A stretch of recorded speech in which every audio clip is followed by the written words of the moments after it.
मेरा नाम दिव्या है। मुझे नहीं पता था कि मेरी किस्मत ऐसे निकलेगी और अचानक मेरे साथ इतना बड़ा मजाक करेगी कि जिसकी मैंने कभी उम्मीद भी नहीं की हो। रात हो गई थी जब मेरी सास ने मेरा हाथ पकड़ा था और मुझे लेकर चली गई थी।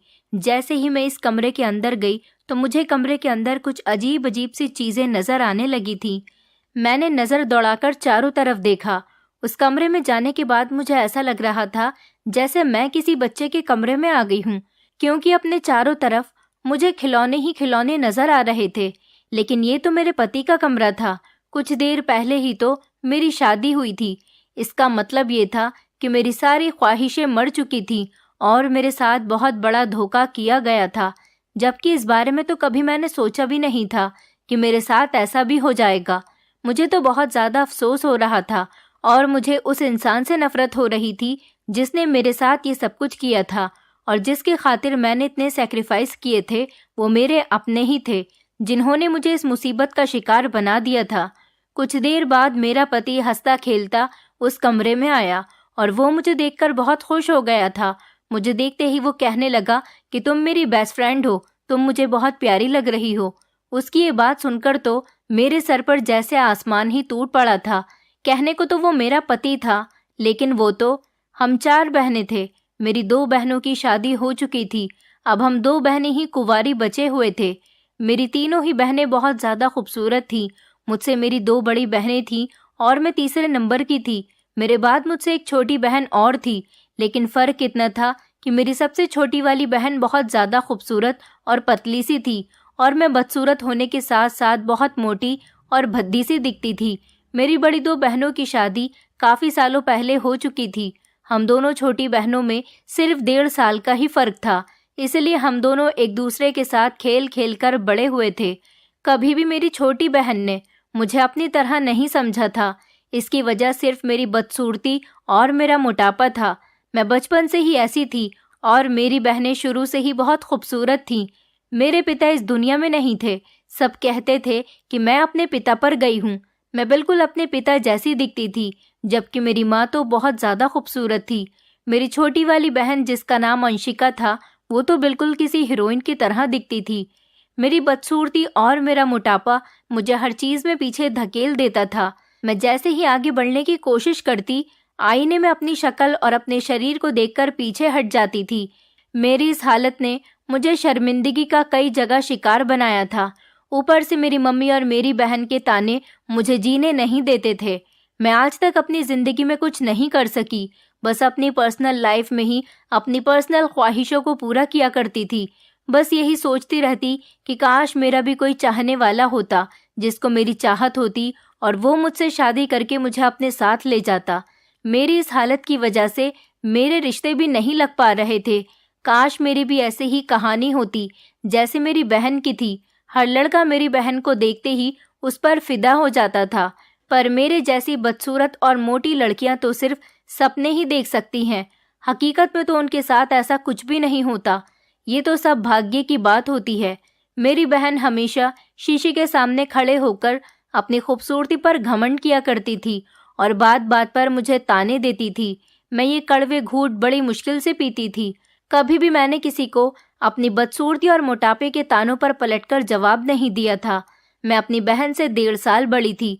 मैं चाहती तो अपनी बहन को अपने हिसाब से डांट सकती थी, लेकिन मेरे घर में मेरी बड़ों वाली कोई इज्जत ही नहीं थी। मैंने फैसला कर लिया था कि मैं अपने लिए कोई स्टैंड लूंगी। अंशिका ज्यादा खूबसूरत थी, इस वजह से मेरी मम्मी उसे घर में ही रहने देती थी, जबकि मम्मी मुझे जॉब करने की राय देती थी, क्योंकि हमारे घर में कोई कमाने वाला मर्द नहीं था। पहले तो मेरी मम्मी लोगों के घरों में जाकर काम किया करती थी, लेकिन अब उनकी तबीयत खराब रहने लगी थी, तो इसीलिए उनका ध्यान मुझ पर जाता था कि मैं कोई जॉब कर लूं। मैं पढ़ी लिखी थी और शुरू से ही डॉक्टर बनना चाहती थी। मैं डॉक्टर तो नहीं बन सकी, लेकिन मैंने नर्सिंग की जॉब शुरू कर दी थी। मुझे काम मिल गया था और इसी तरह से जॉब करते करते हमारे घर के हालात काफ़ी बेहतर हो गए थे। एक दिन मुझे एक बड़े से घर में एक पेशेंट का ध्यान रखने के लिए जाना था। मेरी ड्यूटी वहां पर सुबह 11 बजे से लेकर शाम के 6 बजे तक होती थी। मैं उस दिन बहुत ही खुश थी। ये बहुत बड़ा बंगला था। ये एक औरत थी जिनकी तबीयत खराब रहती थी और उन्हें हमेशा एक नर्स की ज़रूरत होती थी, इसलिए उन्होंने मुझे नौकरी पर रख लिया था। सुना था कि मैडम के 2 बेटे हैं, लेकिन मैंने नोटिस किया था कि सिर्फ एक लड़का ही मैडम के साथ रहता था। वो लड़का बहुत ही स्मार्ट था और मेरी उम्र का था। मैं जब भी उस लड़के को देखती थी तो मेरी यही चाहत होती थी कि काश मेरी शादी इसी तरह के स्मार्ट लड़के से हो, पर मैं जानती थी कि मेरे साथ ऐसा बिल्कुल भी नहीं होगा, क्योंकि मेरी बदसूरती और मेरा मोटापा मेरी जिंदगी के बीच में टांग अड़ा दिया करते थे। मुझे यहाँ पर नौकरी करते हुए काफ़ी दिन हो गए थे। एक दिन मेरी बहन अंशिका मुझसे बहुत जिद करने लगी कि मैं भी तुम्हारे साथ तुम्हारी मैडम का ख्याल रखने के लिए चलती हूँ। मेरी मम्मी ने उसे सख्ती से मना किया कि तुम वहाँ पर नहीं जा सकती, इस तरह से तो दिव्या के काम में भी रुकावट आ सकती है। तुम घर पर ही रहो, ये काम दिव्या का है, वही करेगी, और फिर जो पैसे आते हैं उनमें से आधे पैसे मैं तुम्हें भी तो देती हूँ, तो तुम्हें किस बात की फिक्र सता रही है। अपनी मम्मी की बात सुनकर मैं हैरान रह गई कि मेरे कमाए हुए पैसे मेरी मम्मी अंशिका को देती हैं, लेकिन आज तक उन्होंने मुझे मेरी ही कमाई का 1 रुपया भी नहीं दिया था, जबकि मेरे भी तो 10 खर्चे होते थे। क्या हमेशा सारी सख्तियां मुझे ही बर्दाश्त करनी है? जबकि अंशिका को तो मम्मी घर से बाहर ही नहीं निकलने देती थी, पर अंशिका मेरे साथ बंगले पर जाने के लिए बहुत ज़्यादा जिद करने लगी। उस दिन तो मैंने अंशिका को जैसे तैसे टाल दिया था, लेकिन एक दिन मम्मी की तबीयत अचानक बहुत ज़्यादा ख़राब हो गई और मम्मी दवाई खाकर सो गई। उस दिन अंशिका को अच्छा मौका मिल गया था और उसने मुझसे कहा कि दिव्या, मैं तुम्हारे साथ आज तुम्हारी मैडम के बंगले पर जाना चाहती हूँ। मैं भी देखना चाहती हूँ कि बड़े लोगों की लाइफस्टाइल कैसी होती है। उसका इरादा जानकर मैंने उससे कहा, अगर मम्मी को इस बारे में पता चल गया तो वो तुम्हें कुछ नहीं कहेंगी, लेकिन मुझ पर बहुत डांट लगाएंगी, इसलिए मैं बिल्कुल भी नहीं चाहती कि मैं तुम्हें अपने साथ लेकर बंगले पर जाऊं। दिव्या कहने लगी, तुम अपने काम से काम रखो, मैं भी तो पढ़ी लिखी हूँ, मैं भी तो नर्स की नौकरी कर सकती हूँ। मैं तुम्हारी वजह से मैडम के घर नहीं जा रही, बल्कि अपनी वजह से जा रही हूँ। वो जबरदस्ती करके मेरे साथ मैडम के बंगले पर चली गई। मैडम ने जब मेरे साथ अंशिका को देखा तो वो कहने लगी कि दिव्या, ये तुम्हारी बहन है, तुम दोनों बहनों में तो ज़मीन आसमान का फ़र्क है। मैडम तो मेरी बहन से बहुत खुश हुई थी और अंशिका को अपने साथ बिठाने लगी थी। उनका कहना था कि तुम मुझे टाइम पर दवाइयाँ देकर मेरा इलाज कर रही हो, लेकिन तुम्हारी बहन तो अपनी बातों से ही मेरा इलाज कर रही है। उन्हें अंशिका बहुत पसंद आई थी और इधर जब मैडम को मुझसे कोई काम होता तभी वो मुझे बुलाती थी। अब मेरी बहन हर दिन मेरे साथ मैडम के बंगले पर आने लगी थी। इस टाइम तक मेरी मम्मी रोज़ दवाई खाकर सो रही होती थी। ऐसा कहना गलत नहीं होगा कि वो मैडम की पर्सनल लाइफ में इंटरफेयर करने लगी थी। मैं तो बस एक नर्स के तौर पर वहाँ पर टिकी हुई थी।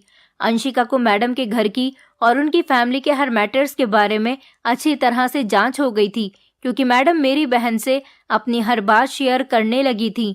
एक दिन मैंने देखा कि मेरी बहन कमरे में बैठी हुई न जाने क्या सोच रही थी। उसके चेहरे में मुझे कुछ अजीब सा नजर आ रहा था।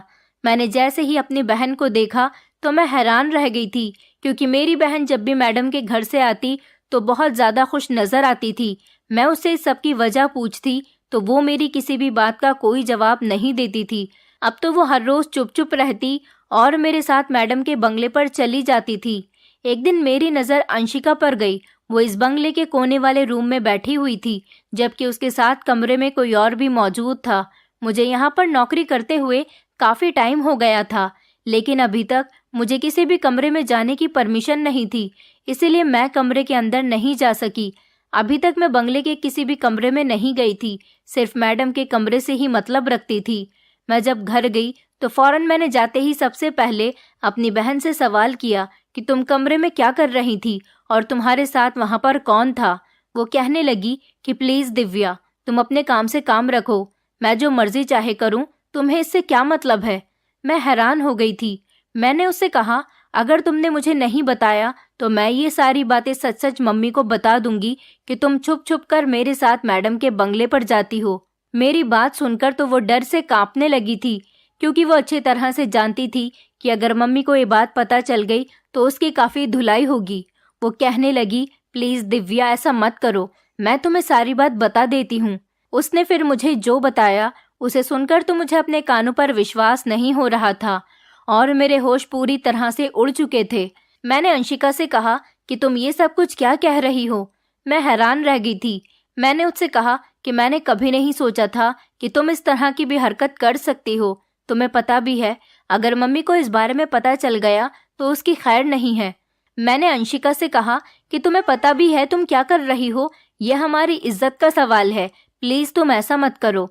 अंशिका कहने लगी, देखो मैं खुद कुछ भी नहीं कर रही, उस लड़के ने ही मुझे बुलाया था और जब मैं उसके पास गई तो वो कहने लगा कि वो मुझसे प्यार कर बैठा है। फिर मैं क्या करती, मैंने भी उसे अपना मोबाइल नंबर दे दिया और कह दिया था कि मैं शाम को फ्री होती हूँ, इसलिए वो मुझे शाम को कॉल करता है और रात को मैसेज करके हम बातें करते हैं। अंशिका की ये बातें सुनकर तो मेरा पूरा शरीर ही कांपने लगा था। मैं जानती थी कि मेरी बहन ऐसी ही है, अगर कोई उसकी खूबसूरती की तारीफ कर देता है तो उसका दिमाग आसमान पर चढ़ जाता है। उस लड़के ने भी जरूर मेरी बहन की तारीफ की होगी और मेरी बहन उसकी बातों में आकर उससे बातें करने लगी और उसने मैडम के बेटे को फंसा लिया। पर मेरी बहन का कहना था कि पहल तो मैडम के बेटे ने ही की है, जिसकी वजह से मैं भी खामोश हो गई थी। अब मेरी बहन हर रोज मेरे साथ बंगले पर जाती थी। मैं जैसे ही मैडम के बेटे को देखती तो वो मेरी बहन को देखकर मुस्कुरा रहा होता था।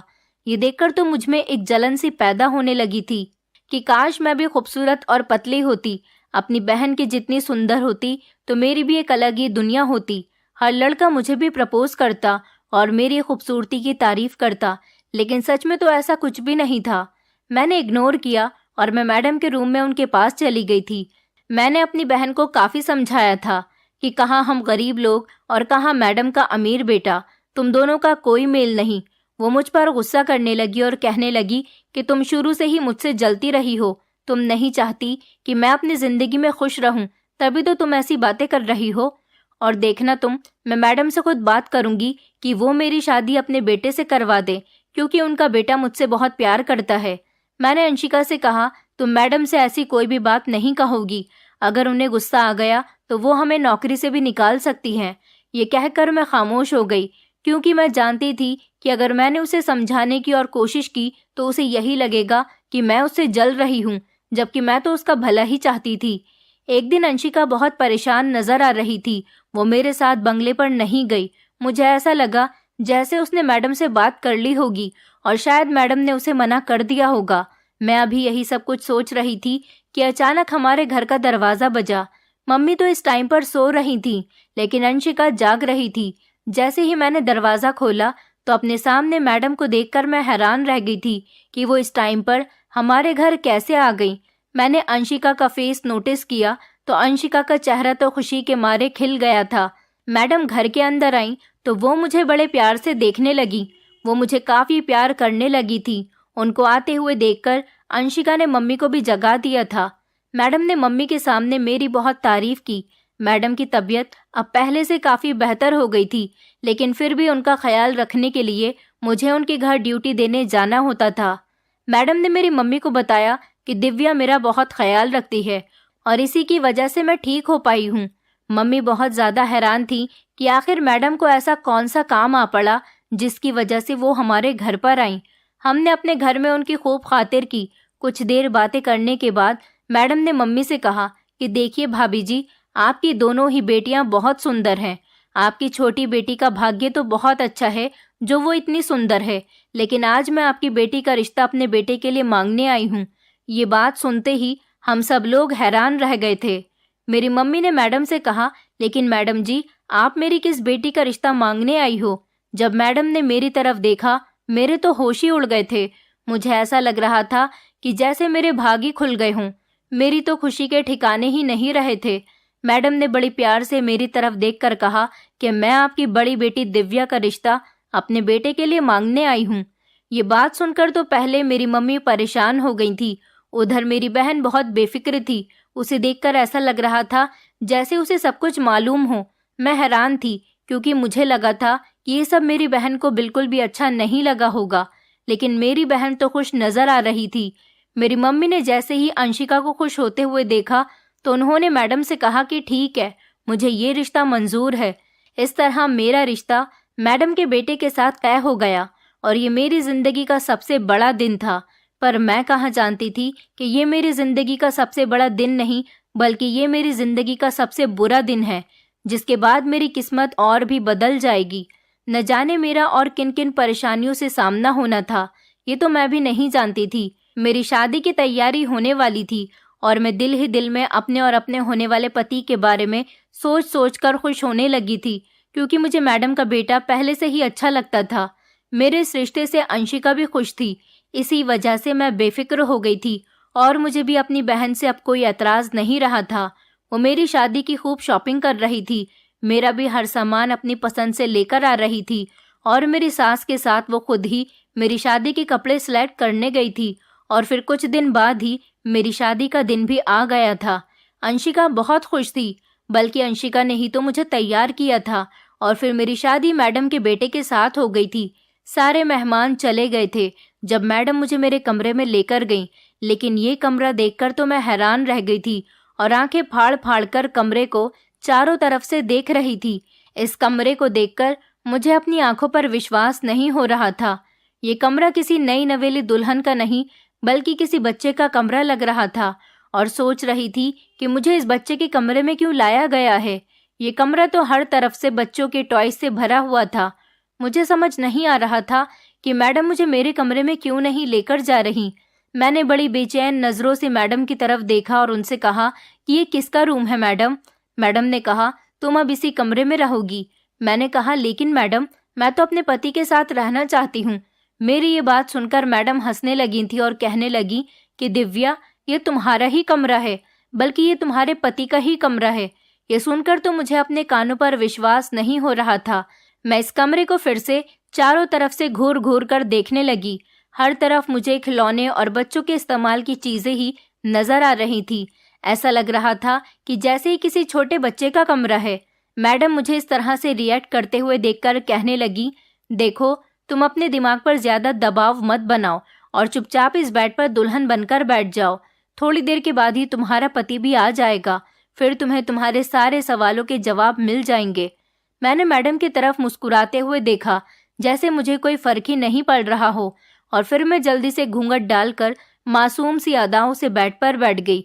मैडम तो कमरे से जा चुकी थी और मैं अपने पति का इंतजार करने लगी थी।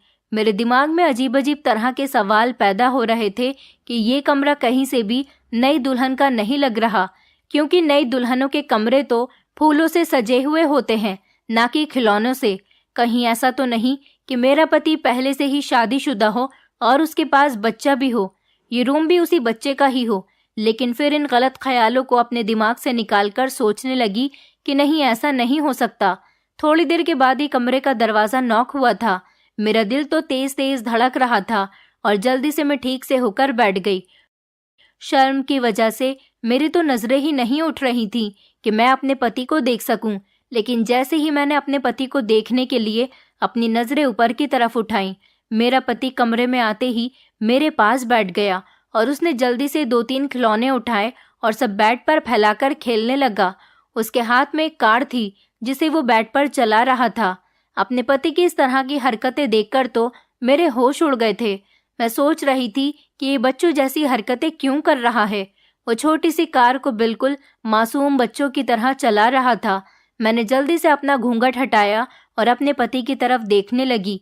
मेरे पति ने मुझे देखते ही जोर जोर से तालियां बजाना शुरू कर दिया और वो इस तरह से खुश हो रहा था जैसे छोटे छोटे बच्चे खुश होते हैं। उसने कहा, तुम कौन हो? तुम मेरी बेस्ट फ्रेंड हो ना? तुम्हें पता है मेरी बेस्ट फ्रेंड खो गई है। अपने पति की बातें सुनकर तो मैं हैरान रह गई थी। ये इंसान मुझे कहीं से भी नॉर्मल नहीं लग रहा था। इसका दिमाग बिल्कुल बच्चों वाला था और ऐसा लग रहा था कि जैसे मेरी शादी किसी बच्चे के साथ हो गई। मुझे याद है, ये मैडम का ही बेटा है जो हमेशा मैडम के साथ रहता था। मैंने सुना था कि मैडम के 2 बेटे हैं, लेकिन एक बेटे को तो मैंने कभी देखा ही नहीं था। मेरी शादी तो मैडम के उस बेटे के साथ होने वाली थी जो उनके साथ हमेशा रहता था और जिसे मैं पसंद करती थी। वो तो बिल्कुल भी ऐसी हरकतें नहीं करता था। लेकिन फिर ये कौन है? मेरी तो कुछ भी समझ में नहीं आ रहा था। मैं यही सब कुछ सोच रही थी कि तभी अचानक मेरी नज़र डेस्क पर रखे हुए फोटो फ्रेम पर गई। इसमें 2 जुड़वा लड़कों की फोटो थी। इस फोटो को देखकर मैं समझ गई थी कि ये दोनों जुड़वा हैं। ये मैडम का दूसरा बेटा है जिसकी शक्ल बिल्कुल मैडम के उस लड़के के साथ मिलती है जिसको अक्सर मैंने देखा था। मैडम का दूसरा बेटा मेरे सामने मौजूद था। इसका मतलब ये था कि मेरे साथ धोखा किया गया था। उसकी हरकतें देखकर तो मेरा दिल जोर जोर से धड़क रहा था। वो मेरे पास आकर कहने लगा, बेस्टी तुम बहुत प्यारी लग रही हो। मेरी मम्मी ने बताया था कि आज मेरी शादी होने वाली है और मुझे मेरे साथ खेलने के लिए एक बेस्ट फ्रेंड मिलने वाली है। तुम ही वो बेस्ट फ्रेंड हो जो मेरे साथ खेला करोगी। मैं जल्दी से गुस्सा होकर बेड से उठी और उससे कहने लगी, ये तुम क्या कह रहे हो? कैसी बातें कर रहे हो? तुम होश में तो हो? जबकि वो मेरी इतनी तेज आवाज़ सुनकर सहम गया था और खामोश हो गया। फिर वो मुंह बनाने लगा और कहने लगा, बेस्टी तुमने मुझे डांटा है, मैं तुम्हारी शिकायत अपनी मम्मी से करके आता हूँ। मैं समझ गई थी कि मैडम का दूसरा बेटा दिमागी तौर पर बिल्कुल भी ठीक नहीं है और उसी के साथ मेरी शादी हुई है, लेकिन इतना घिनौना खेल मेरे साथ रचाया गया था। मैंने कभी ऐसा सपने में भी नहीं सोचा था कि मेरे साथ इतना बड़ा धोखा भी हो सकता है। मेरा दिमाग बुरी तरह से चकराकर रह गया था। मेरा दिल तो कर रहा था कि मैं अभी और इसी वक्त मैडम के पास जाऊं और उनसे चिल्लाकर कहूं, क्या मेरी इतनी औकात थी कि उन्होंने अपने पागल बेटे की शादी मेरे साथ कर दी और मुझसे पूछा भी नहीं। मैं खुद को ही कसूरवार समझ रही थी कि मैंने ही खुद क्यों नहीं सोचा कि मेरी शादी किससे की जा रही है। मैं इतनी अंधी हो गई थी कि मैंने जानने की कोशिश भी नहीं की कि मैडम का एक और बेटा भी है। मुझे तो यही लगा था कि मेरी शादी मैडम के उसी बेटे के साथ हुई है जिसको मैं हमेशा से देखती आई हूँ, लेकिन अचानक से उनकी इसी शक्ल वाले पागल बेटे को देखकर तो मैं हैरान रह गई थी और मैं ये भूल गई थी कि इतनी बदसूरत और मोटी हूँ कि उनके इतने स्मार्ट लड़के के साथ कैसे रहूंगी। वो लड़का मुझे डिजर्व नहीं करता। मेरे लिए तो शायद इस पागल लड़के जैसा ही पति डिजर्व करता था जिसके साथ मेरी अब शादी हो गई थी। मैंने बिल्कुल इस बारे में नहीं सोचा और यही समझी थी कि मेरी शादी उसी के साथ हो रही है जिसे मैं पसंद करती थी। ये चेहरा तो वही था, लेकिन ये वो इंसान नहीं था। मेरी गलतफहमी का पर्दा अब मेरे सामने से उठ गया था। अब मेरे सामने सच्चाई थी। मैंने ये क्यों नहीं समझा कि मैडम के 2 जुड़वा बेटे भी तो हो सकते हैं। मैं अब ऐसा नहीं कर सकती थी कि अपना गुस्सा अपने इस पागल पति पर निकालती और मेरी गलती ये मेरा पागल पति अपनी माँ को बता देता। मैंने अपने पागल पति का हाथ पकड़ा और उससे प्यार से कहने लगी कि मुझसे गलती हो गई, मेरी शिकायत अपनी मम्मी से मत करना। मैंने अपने हाथ जोड़ लिए, कान पकड़ लिया और कहा कि प्लीज़ मुझे माफ़ कर दो। मैंने तुम्हें डांट दिया, लेकिन मैं आगे से तुम्हें कभी नहीं डांटूंगी। और तुमने ठीक कहा, तुम्हारी शादी तुम्हारी बेस्टी के साथ हुई है। मैं तुम्हारी बेस्टी ही तो हूँ। देखो तुम्हारी बेस्टी कितनी प्यारी लग रही है और तुम्हारी बेस्टी अब तुम्हारे साथ ही खेला करेगी। मैं अंदर ही अंदर अपनी किस्मत पर रो रही थी। मैंने कभी नहीं सोचा था कि ऐसी बातें भी मुझे अपने पति के साथ करनी पड़ेंगी। मेरे पति ने जैसे ही मेरी बातें सुनी, वो खुशी से उछलने लगा और कहने लगा कि थैंक यू मेरी बेस्टी, चलो हम दोनों टॉयज के साथ खेलते हैं। मैं दिल ही दिल में खून के आंसू रो रही थी। वो रात तो मेरी जैसे तैसे गुजर गई थी। अगले दिन जैसे ही मेरी आंख खुली तो मेरी बहन आई हुई थी। मैंने उसे नफरत भरी नज़र से देखा। वो मुझे बहुत खुश नजर आ रही थी। वो मेरे पास आकर कहने लगी, दिव्या तुम्हारी रात कैसी गुजरी है अपने पागल पति के साथ। ये कहकर वो खूब जोर जोर से हंसने लगी।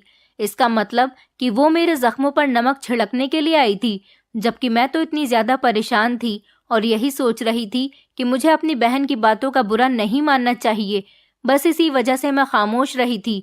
अचानक ही उस लड़के की आवाज आई जिसके साथ मैंने अपने सारे सपने सजाए थे। वो मेरे पति का भाई था, जिसकी शक्ल हूबहू मेरे पति से मिलती थी। उसके बोलने के अंदाज से मैं सोच में पड़ गई थी कि मैं तो इससे शादी करना चाहती थी, लेकिन मेरी शादी इसी की शक्ल जैसे पागल लड़के के साथ हो गई। उसने मेरी बहन से कहा, अब तो तुम्हारा रास्ता साफ हो गया। अब देखना, मैं जल्द से जल्द तुमसे शादी कर लूंगा और फिर तुम इस घर में राज करोगी। ये सुनकर तो मेरे पैरों तले से जमीन निकल गई। मैं जान गई थी कि ये सब कुछ मेरी बहन का ही किया धरा है। उसी ने ही इस शर्त पर मेरी शादी उस पागल लड़के से करवा दी थी ताकि वो अपनी पसंद से इस लड़के के साथ शादी कर सके। मैं हैरान हो गई थी, लेकिन अब मैं और ये सब कुछ खामोशी से बर्दाश्त नहीं कर सकती थी। अचानक मैं उठी और अपनी बहन को झंझोड़ कर कहने लगी, तुम क्या सच में मेरी बहन हो? क्या हम दोनों सगी बहनें हैं? तुमने तो मेरी जिंदगी ही बर्बाद कर दी है। मुझे नहीं पता था कि तुम मेरे साथ इतनी बड़ी चाल भी चल सकती हो। तुमने ही धोखे से मेरी शादी इसके पागल भाई के साथ करवाई है ना? तुम जानती थी कि इसकी ही शक्ल जैसा इसका एक और भाई है और वो पागल है, लेकिन फिर भी तुमने ये सब कुछ होने दिया। अंशिका कहने लगी कि हाँ, मैंने तुम्हारी शादी अपने होने वाले जेठ के साथ करवाई है, क्योंकि मैडम ने शर्त रखी थी कि वो सबसे पहले अपने बड़े बेटे की शादी करेंगी। अब दिक्कत ये थी कि उनका बड़ा बेटा तो पागल है, जिसका रिश्ता नहीं लग पा रहा था और ना ही कभी उसकी शादी हो सकती है। जैसे हमारे घर में तुम्हें ही देख लो, मैं इतनी खूबसूरत हूँ, लेकिन तुम मेरी बड़ी बहन हो। तुम इतनी बदसूरत और मोटी भद्दी सी दिखने वाली लड़की मेरी बड़ी बहन हो, जिसकी वजह से मम्मी मेरा रिश्ता नहीं करना चाह रही, क्योंकि मुझे शादी करने का बहुत शौक है और बहुत ही जल्दी है। मैं तो अजय से प्यार करती हूँ। अब जैसी कंडीशन हमारे घर पर थी, ऐसी ही कंडीशन अजय की भी फैमिली में भी थी। जब मैडम हमारे यहाँ अपने बड़े और पागल बेटे का रिश्ता तुम्हारे लिए लेकर गई, तो मम्मी ने आसानी से तुम्हारे रिश्ते के लिए हाँ कर दी थी। मैडम की तो बहुत बड़ी परेशानी हल हो गई थी। वो तो वैसे भी अपने बड़े बेटे से बहुत प्यार करती हैं। वो पागल है, उसे लोग पागल कहते हैं, तो उन्हें बहुत तकलीफ होती है। इसलिए तो उन्होंने अपने पागल बेटे को शुरू से ही किसी के सामने नहीं आने दिया। अब वो बंद कमरे में ही जवान हो गया, तो वो चाहती है कि वो सबसे पहले उसी की शादी करें, क्योंकि उनका बेटा अजय विजय से 1 मिनट बाद पैदा हुआ था। इन दोनों की पैदाइश में 1 मिनट का फर्क है। मैडम तो मम्मी के इस रिश्ते से हाँ करने पर बहुत ज़्यादा खुश हो गई थी। उन्हें लगा था कि उनके पागल बेटे की शादी एक नॉर्मल लड़की के साथ हो रही है। यही बहुत बड़ी बात है, वरना तुम जैसी को कौन अपने मुंह लगाता। तुम बदसूरत और अजय का भाई विजय पागल, और तुम दोनों ही हम दोनों के रिश्ते में रुकावट पैदा कर रहे थे। इसलिए हम दोनों ने प्लान बनाया कि क्यों ना तुम दोनों की ही आपस में शादी करवा दी जाए। इस तरह से हम दोनों के आगे का रास्ता भी साफ हो जाएगा। हमारी शादी से पहले हमारे बड़े भाई बहनों की भी शादी हो जाएगी और फिर हम दोनों एक दूसरे से आसानी से शादी भी कर सकेंगे। अंशिका की बातें सुनकर तो मैं बुरी तरह से रोने लगी थी। मैं उसे कोसने लगी थी कि तुम फिक्र मत करो, तुम्हारे साथ भी एक दिन इतना ही बड़ा धोखा होगा। तुम देखना, मैं तुम्हें छोड़ूंगी नहीं। मैं ऐसी हूँ तो इसमें मेरी कोई गलती नहीं। मुझे भी उसी भगवान ने बनाया है जिसने तुम्हें बनाया। तुम फिक्र मत करो, मेरा भगवान तुमसे बदला लेकर ही रहेगा। मैं अपनी बहन को बुरा भला कहकर रोती हुई अपने कमरे में आ गई थी। इधर आई तो मेरा पागल पति अपने खिलौनों के साथ खेल रहा था। उसे देख देख कर तो मुझे और ज्यादा गुस्सा आ रहा था और मैं सोचने लगी थी कि शुरू से लेकर अब तक मेरे साथ किस्मत ने काफी मजाक किया है, लेकिन अब ये मजाक मैं सहन नहीं कर पा रही हूँ। मैं दरवाजे पर खड़ी हुई रो रही थी और मेरा पूरा चेहरा आंसुओं से भीगा हुआ था। मेरे पति का नाम विजय था। जैसे ही विजय की नजर मुझ पर पड़ी तो वो मेरे करीब आया और मेरे आंसू पोंछने लगा। कहने लगा, बेस्टी तुम क्यों रो रही हो? मैंने जल्दी से अपने आंसू साफ किए तो वो कहने लगा, बेस्टी मैं समझ गया हूँ तुम रो रही हो। तुम्हें किसी ने मारा है या फिर तुम्हें किसी ने डांट लगाई तो मुझे बताओ, मैं मम्मी से उसकी शिकायत कर दूंगा। मैंने मुस्कुराकर विजय से कहा, नहीं नहीं विजय, मुझे किसी ने डांट नहीं लगाई। मैंने विजय के मासूम चेहरे की तरफ देखा। वो बिल्कुल छोटा सा बच्चा लगता था। उसकी उम्र तो 25 साल थी, लेकिन उसे देखकर कोई भी नहीं कह सकता था कि वो 25 साल का जवान लड़का है। मैंने विजय से कहा, विजय मैं तुमसे एक बात पूछना चाहती हूँ। तो वो कहने लगा कि हाँ हाँ पूछो। मैंने कहा, विजय क्या मैं तुम्हें पसंद हूँ? मैं इतनी बुरी हूँ कि हमेशा मेरे साथ बुरा ही होना चाहिए? विजय ने कहा, सच कहूँ बेस्टी तो तुम बिल्कुल भी बुरी नहीं हो। तुम बहुत अच्छी हो। तुम दुनिया की सबसे प्रेटी गर्ल हो। तुम मुझे बहुत पसंद हो और सबसे अच्छी तो तुम्हारी आदत है। जिस तरह तुम मुझसे प्यार से बात करती हो ना, इस तरह तो मुझसे कोई भी बात नहीं करता सिवाय मेरी मम्मी के। उसकी ये बात सुनकर मेरी आंखों में आंसू आ गए थे, क्योंकि जितनी तारीफ आज वो मेरी कर रहा था, इससे पहले कभी किसी ने मेरी तारीफ नहीं की थी। उसने मुझसे कहा, अरे बेस्टी तुम फिर से रोने लगी। उसने मुझे टिश्यू दिया और कहा कि अपने आंसू साफ करो। मैं अफसोस कर रही थी कि मेरी सारी जिंदगी अब ऐसे ही गुजरने वाली है और सोचने लगी थी कि शायद मेरी जिंदगी और विजय की जिंदगी में कोई फर्क नहीं है। दुनिया उसे पागल कहती है और मुझे बदसूरत, इसलिए हम दोनों का कॉन्सेप्ट अच्छा है। धीरे धीरे मेरा पागल पति मेरे बहुत काम आने लगा था। वो मेरा बहुत ख्याल रखता था, मुझसे बहुत अच्छे तरीके से बात करता था, लेकिन मेरी जिंदगी बिल्कुल बर्बाद हो गई थी। एक दिन मेरा पागल पति मुझसे कहने लगा, बेस्टी तुम क्यों परेशान रहती हो? तुम्हें परेशान देखकर तो मैं भी परेशान हो जाता हूँ। तुम मुझसे कोई बात क्यों नहीं करती? क्या मैं बहुत छोटा बच्चा हूँ? तुम मुझसे सारी बातें शेयर किया करो। मैं उसकी ये बात सुनकर हैरान रह गई थी। मैं उसे पागल पागल कहती थी और फिर मैंने उससे जज्बात में आकर अपनी पूरी कहानी बता दी थी कि मेरी उससे शादी किस तरीके से की गई है।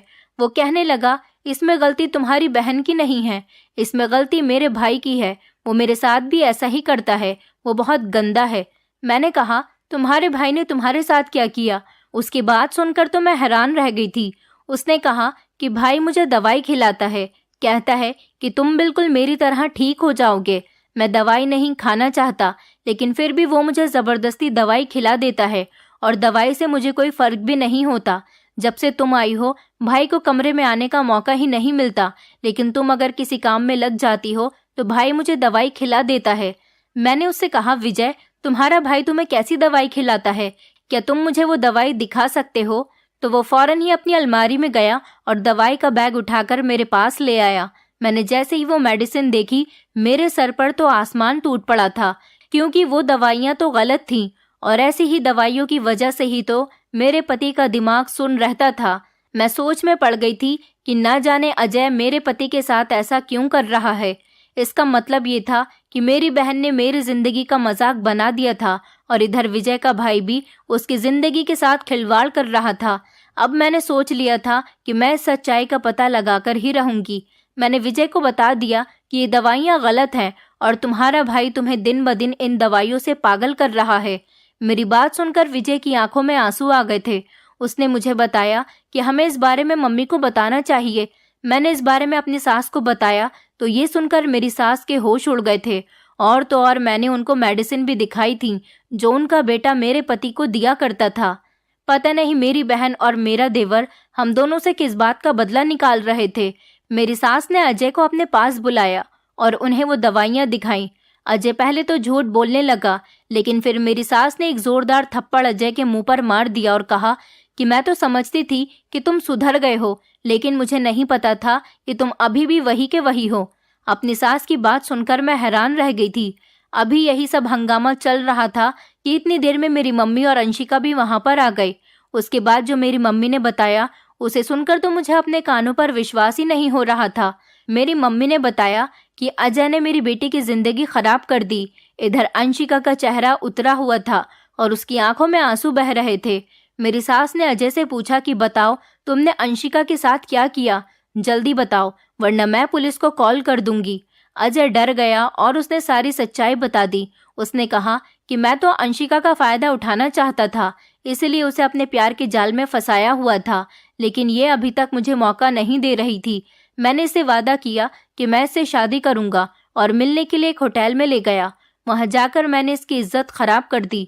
मेरी सास ने फौरन पुलिस को कॉल की और अपने बेटे को अरेस्ट करवा दिया। मेरी बहन को तो सजा मिल गई थी, उसने जो मेरे साथ किया था, क्योंकि ये प्लान मेरी बहन का ही था कि विजय की शादी मेरे साथ करवा दी जाए। लेकिन अजय के दिल में ख्याल था कि वो कभी भी अंशिका से शादी नहीं करेगा, वो सिर्फ उसका फायदा उठाना चाहता था। मेरी बहन ने मुझसे माफी मांगी और वो बहुत शर्मिंदा हो रही थी। उसकी जिंदगी बर्बाद हो चुकी थी, लेकिन मैं अभी भी परेशान थी कि अजय ने विजय के साथ ऐसा क्यों किया था। मैंने अपनी सास से सवाल किया तो मेरी सास ने बताया कि दरअसल मैं अजय और विजय की सौतेली माँ हूँ। विजय शुरू से ही पागल नहीं है, विजय सिर्फ कम दिमाग का लड़का है। मैंने इन दोनों को शुरू से ही अपनी सगी औलाद की तरह प्यार किया। मैंने कभी इन दोनों को सौतेली औलाद नहीं समझा। मेरे पति जब मरे थे तो उन्होंने आधी प्रॉपर्टी अजय के नाम और आधी प्रॉपर्टी विजय के नाम कर दी थी। जैसे जैसे अजय जवान हुआ, अजय के दिमाग में ये बात आ गई कि क्यों ना वो अपने भाई को पूरी तरह से पागल कर दे और उससे हिस्से की जायदाद भी अपने नाम कर ले। उसने इसी चालाकी की वजह से अपने भाई का दिमाग खराब करने वाली दवाइयाँ देनी शुरू कर दी। एक बार मैंने अजय को ऐसी हरकत करते हुए देख लिया था, तब उसने मुझसे बहुत माफ़ी मांगी थी और कहा था कि वो ऐसी गलती अब दोबारा कभी नहीं करेगा, लेकिन अब उसने दोबारा से वही गलती दोहराई। मेरे लिए दोनों ही बच्चे बराबर हैं, लेकिन मुझे ये नहीं पता था कि अजय इतना ज़्यादा बिगड़ जाएगा कि उसे दौलत के आगे अपना बड़ा भाई भी दिखाई नहीं देगा। मेरी बहन को तो उसके किए की सज़ा मिल चुकी थी। मेरी सास ने कहा था कि वो अजय को अब दोबारा इस घर में घुसने नहीं देंगी। अगर वो जेल से रिहा होकर भी आ गया तो मेरी सास उसे उसकी प्रॉपर्टी का हिस्सा देकर उसे घर से निकाल देंगी और उसे सारे संबंध खत्म कर देंगी। मैंने एक ऐसी सौतेली माँ जिसने अपने दोनों सौतेले बच्चों की परवरिश सगी माँ की तरह की थी, पहली बार देखी थी। लेकिन शायद एक बेटे ने ही ये बात नहीं समझी कि ये औरत सौतेली माँ होते हुए भी उनको सगी माँ की तरह समझ रही है। मेरी बहन तो अपने किए पर बहुत ज्यादा पछता रही थी। उधर अजय को भी उसकी गलती की सजा जेल में मिल रही थी। मैंने अपने पति का इलाज एक अच्छे से डॉक्टर से करवाना शुरू कर दिया और धीरे धीरे मेरे पति की हालत बेहतर होने लगी और एक दिन मैं जिस इंसान से प्यार करती थी वही मुझे वापस मिल गया। विजय को मेरी बदसूरती और मेरे मोटापे से कोई शिकायत नहीं थी, उसे तो सिर्फ मेरी सीरत पसंद आई थी। मेरी बहन दिन रात अपनी गलती पर अफसोस करती रहती थी। उसने अजय पर आंखें बंद करके भरोसा किया था और इधर अजय ने उसे धोखा दिया था। मेरी बहन दिन रात रोती रहती थी। एक दिन उसके लिए भी एक अच्छा रिश्ता आ गया। मेरी माँ ने उसकी शादी कर दी और मेरी बहन भी अब अपनी ससुराल में बहुत खुश है और इधर मैं अपने पति के साथ बहुत खुश हूँ। मेरी सास ने अजय से सारे संबंध खत्म कर दिए। अब अजय से हमारा कोई रिश्ता नहीं और मेरा पति मुझसे बहुत प्यार करता है। दोस्तों, उम्मीद करती हूँ आपको हमारी कहानी पसंद आई होगी। कहानी पसंद आई है तो वीडियो को लाइक करें, चैनल पर नए हैं तो चैनल को सब्सक्राइब करें और हाँ, नोटिफिकेशन बेल को ज़रूर दबाएं ताकि अगली अपडेट सबसे पहले आपको मिले।